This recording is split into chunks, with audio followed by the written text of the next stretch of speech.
사랑하는 형제자매 여러분, 오늘 여러분의 마음은 어떠신가요? 분주하고 소란스러운 세상 속에서 잠시 꺼지지 않는 기쁨과 흔들리지 않는 평안을 갈망하고 계시지는 않으신가요? 우리 모두는 마음 깊은 곳에서부터 솟아나는 참된 행복을 원하지만 그것을 어디서 어떻게 찾아야 할지 막막할 때가 많습니다. 오늘 우리는 성경 속에서 그 길을 함께 찾아보고자 합니다. 이 귀한 말씀을 듣기 전에 잠시 여러분의 마음을 모아주시길 부탁드립니다. 이 영상에 좋아요를 누르고 다른 이들에게 공유하는 것은 단순히 숫자를 늘리는 행위가 아닙니다. 그것은 어두운 세상의 빛을 전하고 지친 영혼에게 하나님의 은혜를 나누는 귀한 사역에 동참하는 것입니다. 이 선한 일에 함께하시는 모든 분들의 삶에 하나님의 크신 축복이 넘치시기를 간절히 기도합니다. 이제 거룩한 마음으로 오늘 우리에게 주시는 말씀을 받겠습니다. 갈라디아서 5장 22절과 23절 말씀입니다. 오직 성령의 열매는 사랑과 희락과 화평과 오래 참음과 자비와 양선과 충성과 온유와 절제니 이 같은 것을 금지할 법이 없느니라. 잠시 기도하겠습니다. 거룩하신 하나님 아버지, 오늘 저희가 성령의 열매에 대한 말씀을 나눌 때 저희의 마음을 열어주시고 하늘의 지혜로 채워주시옵소서. 이 시간을 통해 저희의 영혼이 성장하며 주님을 기쁘시게 하는 아름다운 열매들을 맺게 하여 주시옵소서. 예수 그리스도의 이름으로 기도드립니다. 아멘. 우리는 지난 시간 성령의 열매 목록 가장 처음에 나오는 사랑에 대해 살펴보았습니다. 사랑은 성령의 은사이자 동시에 열매이며 다른 모든 열매가 흘러나오는 근원과도 같습니다. 바울 사도가 이 목록을 아무렇게나 나열한 것이 아니라고 생각합니다. 거기에는 깊은 영적 질서와 상호 연결성이 존재합니다. 마치 사랑이라는 튼튼한 뿌리에서 다른 아름다운 열매들이 차례로 맺히는 것과 같습니다. 고린도전서 13장의 사랑장을 갈라디아서 5장과 비교해보면 사랑에 대한 설명 속에 오늘 우리가 다룰 기쁨과 화평, 그리고 다른 모든 성령의 열매의 속성이 거의 동일하게 담겨 있음을 발견하게 됩니다. 오늘은 사랑의 뒤를 이어 맺히는 두 가지 열매, 바로 희락 즉 기쁨과 화평 즉 평안에 대해 깊이 묵상해 보고자 합니다. 성경에서 기쁨이라는 단어는 참으로 다양한 방식으로 사용됩니다. 그렇다면 바울 사도가 여기서 말하는 성령의 열매로서의 기쁨은 과연 어떤 종류의 기쁨일까요? 종교개혁가 장 칼뱅은 이 기쁨을 명랑함으로 향하는 우리 인격의 성향과 관련이 있다고 설명했습니다. 쉽게 말해 성령님은 까다롭거나 우울하거나 냉소적인 분이 아니라는 것입니다. 하나님의 영이신 성령께서 우리 안에 거하시고 그분의 아가페 사랑이 우리의 영혼을 빚어가기 시작할 때 그 결과 중 하나로 나타나는 것이 바로 명랑한 기질이라는 것입니다. 흥미롭게도 칼뱅은 이 기쁨을 설명하기 위해 라틴어 단어 힐라리타스 즉 유쾌함이라는 단어를 선호했습니다. 우리는 흔히 칼뱅을 매우 엄격하고 근엄한 인물로만 생각하지만 그는 성령 안에서의 진정한 유쾌함과 명랑함의 가치를 깊이 이해하고 있었던 것입니다. 그렇다면 이 기쁨의 근원은 무엇일까요? 그것은 바로 그리스도인의 승리에 대한 축하에서 비롯됩니다. 예수님께서 말씀하셨습니다.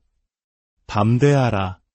내가 세상을 이기었노라. 성령의 열매인 기쁨은 세상의 기준처럼 피상적이고 경박한 태도가 아닙니다. 또한 오늘날 많은 그리스도인 공동체에서 때때로 보이는 인위적인 행복, 마치 플라스틱처럼 가짜 웃음을 짓는 것과도 다릅니다. 우리는 기뻐해야 한다는 의무감 때문에 때로는 진실하지 않은 기쁨의 가면을 쓰곤 합니다. 하지만 이런 모습은 세상 사람들에게 위선적이고 피상적인 느낌을 주어 오히려 거부감을 일으킬 수 있습니다. 성령의 열매를 맺는 사람이 보여주는 진정한 명랑함은 무언가 매우 중요하고 심오한 것을 깨달음으로써 태어나는 기쁨입니다. 그것은 마치 신랑과 신부가 결혼의 행복을 깨닫고 축하하는 기쁨과 같습니다. 그리고 우리가 축하하는 가장 근본적인 이유는 바로 그리스도의 위대한 승리입니다. 혹시 2002년 한일 월드컵의 열기를 기억하십니까? 온 국민이 붉은 옷을 입고 거리로 쏟아져 나와 한마음으로 대한민국을 외쳤습니다. 누구도 예상하지 못했던 4강 신화가 이루어졌을 때 우리는 서로 얼싸안고 눈물을 흘리며 밤새도록 기쁨의 춤을 추었습니다. 하나의 스포츠 경기가 가져다준 승리가 온 나라를 그토록 뜨거운 환희와 감격으로 물들였습니다. 하지만 우리가 가진 기쁨의 근거, 우리가 축하하는 승리는 월드컵 우승과는 비교할 수 없는 찰나의 순간을 넘어 영원한 것입니다. 바로 그리스도께서 세상을 이기셨다는 사실입니다. 십자가에서 죽음을 이기시고 부활하심으로 죄와 사탄의 권세를 완전히 무너뜨리셨다는 우주적인 승리의 소식이 우리 마음 깊은 곳에 뿌리내릴 때 그리스도인은 비로소 세상이 줄 수도 빼앗을 수도 없는 기쁨을 누리게 됩니다. 이 기쁨이 있기에 사도 바울은 빌립보서에서 끔찍하고 절망적인 감옥의 상황 속에서도 기뻐할 수 있다고 말했습니다.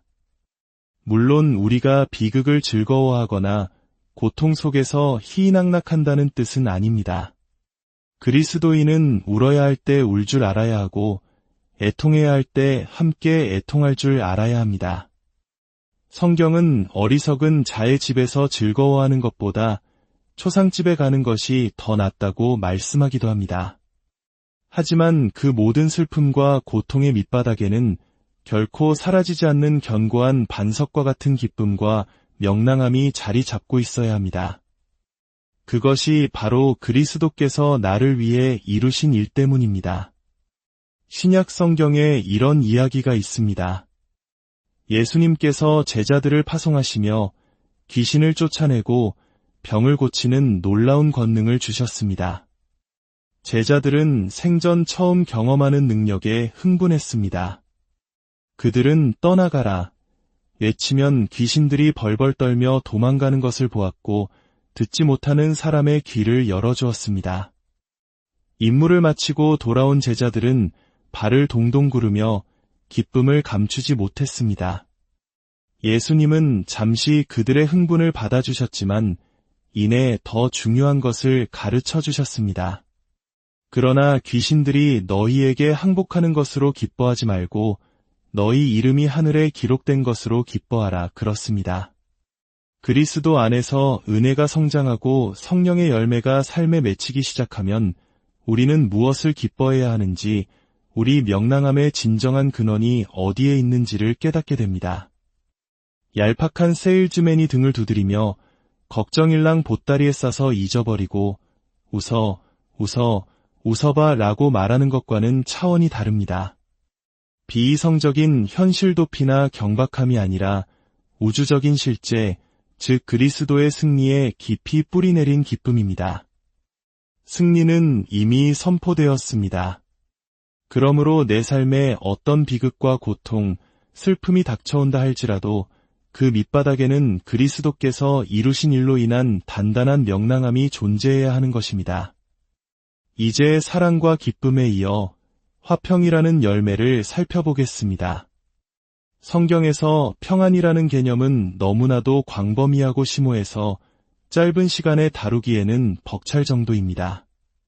평안 혹은 화평의 의미는 다각적이기 때문에 성령의 열매로서의 화평이 구체적으로 무엇을 의미하는지 정확히 이해할 필요가 있습니다. 우리는 흔히 화평을 마음의 평화, 내면의 고요함 같은 것으로 생각하기 쉽습니다. 하지만 그것이 성경이 말하는 평안의 핵심 의미는 아닙니다. 구약 성경에서 평안을 뜻하는 히브리어는 살롬입니다. 이 단어는 유대인들에게 너무나도 중요해서 만남과 헤어짐의 일상적인 인사가 되었습니다. 살롬 알레엠, 알레엠 살롬. 단순한 안녕이 아닌 평화를 서로에게 빌어주는 것입니다.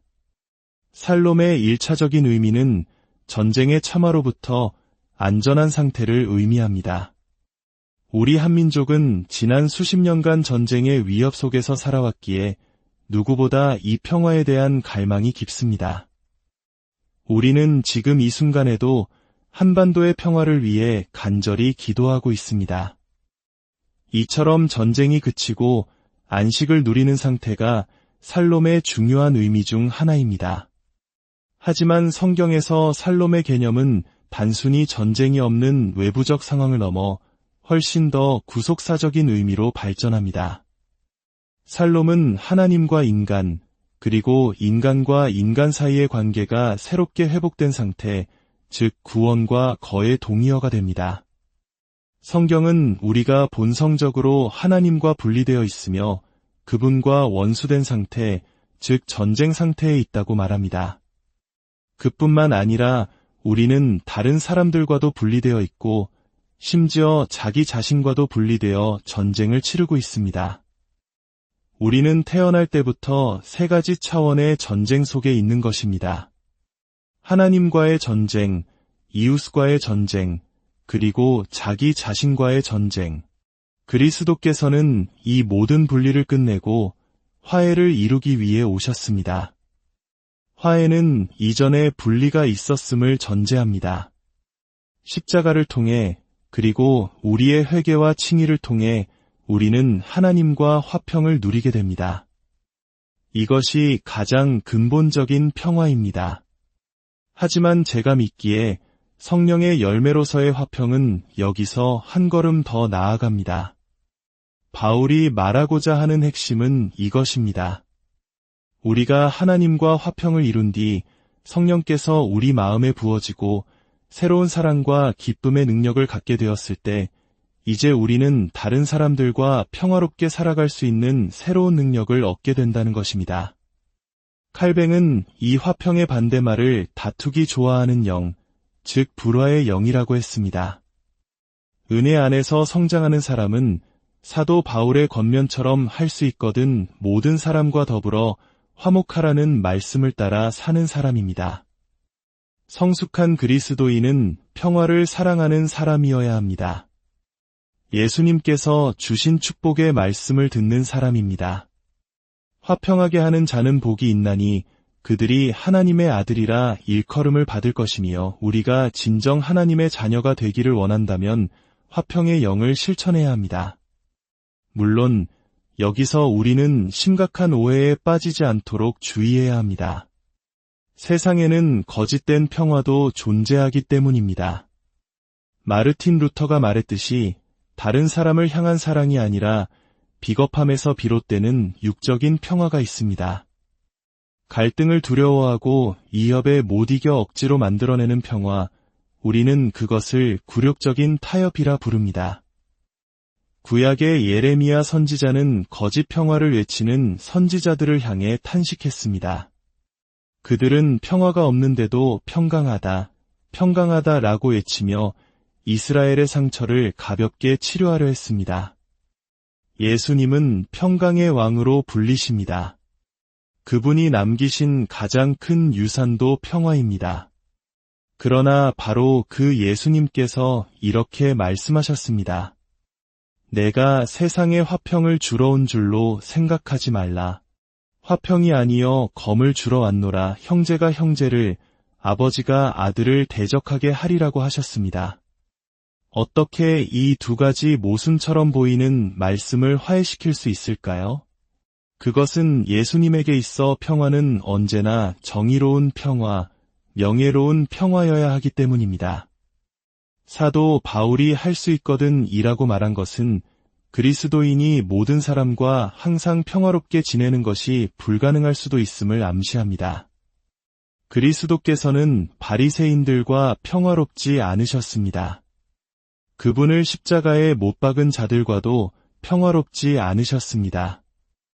초기 기독교인들이 사자밥이 되었던 원형 경기장에도 평화는 없었습니다. 그들은 평화를 사랑하는 사람들이었지만 십자가 아래에 선다는 것 자체가 세상의 논쟁 중심에 서는 것이기 때문입니다. 우리가 타협을 통해, 책임을 회피함을 통해, 핍박을 두려워함을 통해 평화를 추구할 때 거짓 평화가 스며듭니다. 우리는 하나님의 나라를 위해 싸우기보다 그저 평화롭게 지내기를 더 원할 때가 많습니다. 성령의 열매로서의 화평은 우리가 다투기 좋아하고 까다롭고 호전적인 성품으로 십자가의 복음에 불필요한 거부감을 더하지 않는 평화로운 기질과 태도를 갖는 것입니다. 그리고 이 모든 것을 가능하게 하는 근원이 있습니다. 바로 그리스도께서 우리에게 남겨주신 평안입니다. 그분은 다락방에서 제자들에게 말씀하셨습니다. 너희는 마음에 근심하지 말라. 하나님을 믿으니 또 나를 믿으라. 그리고 이어서 말씀하셨습니다. 평안을 너희에게 끼치노니 곧 나의 평안을 너희에게 주노라. 내가 너희에게 주는 것은 세상이 주는 것과 같지 아니하니라. 이것은 세상을 초월하는 질적으로 다른 종류의 평안입니다. 바로 이 그리스도의 평안을 우리가 마음속에 소유할 때 우리는 비로소 다툼의 영을 죽이고 세상 속에서 평화를 만들어가는 사람으로 살아갈 힘을 얻게 됩니다. 그리스도께 영광을 돌리지 못하게 하는 우리의 모난 성품을 다듬어갈 수 있게 되는 것입니다. 사랑하는 여러분, 그리스도의 승리에서 비롯된 기쁨과 그분이 유산으로 남겨주신 평안이 오늘 여러분의 삶에 가득하기를 축복합니다. 세상의 어떤 상황 속에서도 흔들리지 않는 명랑함과 모든 사람과 더불어 화평을 이루고자 애쓰는 아름다운 성품의 열매가 여러분의 삶 가운데 풍성히 맺히기를 주님의 이름으로